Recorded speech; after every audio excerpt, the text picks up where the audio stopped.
ফাম্মা মান খাফফাত মাওয়াজিনু, বিচারের মাঠে যার নেকির পাল্লা হালকা হবে,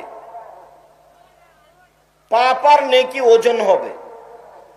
হিন্দুদের দাঁড়ি পাল্লা হবে না, ইহুদিদের হবে না, খ্রিস্টানের হবে না, যারা ধর্মকে মানেনি তাদের দাঁড়ি পাল্লা হবে না।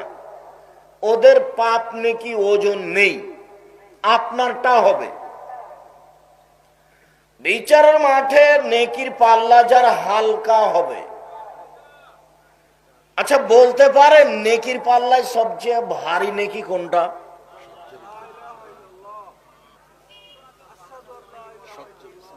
ভালো আচরণ, সদাচরণ।